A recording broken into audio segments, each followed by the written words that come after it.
Hi friend, আজকে নতুন আরেকটা জিনিস শেয়ার করছি। চলো তোমাদের একটা ভিডিও দেখাই যেটা সত্যি খুব ভালো লাগবে। একটা শসা, একটা গাজর।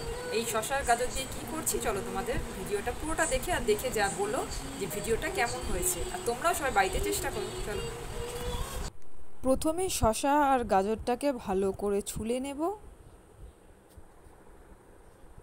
এরপর গাজরটাকে ছোট ছোট গোল গোল গোল গোল পিস করে কেটে তাকে আবার হাফ হাফ করে কেটে নেব। এবার শসাটাকে ছুলবো। শসাটার শুধু ওই আমরা যেহেতু আগে যেমন মাথা আর এটা কেটে দিতাম, ওটা কাটবো না।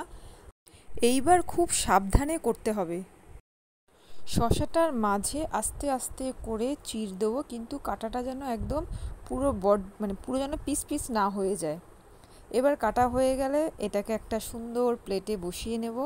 বসিয়ে নেওয়ার পর এটাকে যে গাজরের যে টুকরোগুলো আমি কেটেছিলাম, সেই গাজরের টুকরোগুলো দিয়ে আমি সাইডে একটু সুন্দর করে ডেকোরেট করে নেব।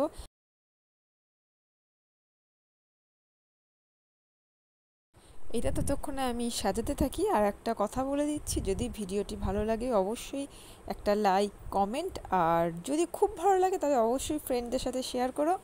আর কেউ যদি আমাকে ফলো না করে থাকো অবশ্যই আমাকে একটা ফলো করে দিও। এরপর চোকলার পাতলা পাতলা করে চোকলা দুটোকে সরু সরু কেটে নেব। এবার বাটারফ্লাইয়ের যে শ্যুট টাইপের হয় ওই শ্যুটটাকে করে নেব। আর পেছন দিকে একটা কি থাকে আমি জানি না, যাই হোক যেটাই থাকে আমি ওটার ডিজাইনটা করে দিলাম, কমপ্লিট করে দিলাম। এবার তোমরা ভিডিওটা দেখে বলো যে ভিডিওটা কেমন হয়েছে। আর যেহেতু আমার কাছে কালো রঙের কিছু নেই আর গ্রিন কালারের শসা দিয়ে করলেও দুটোই এক হয়ে যাবে, আইসটা বোঝা যাবে না, তাই জাস্ট ছবিটাকে একটু প্রমিনেন্ট লাগার জন্য আমি অরেঞ্জ কালারের একটু গাজরের চোখ করে দিলাম।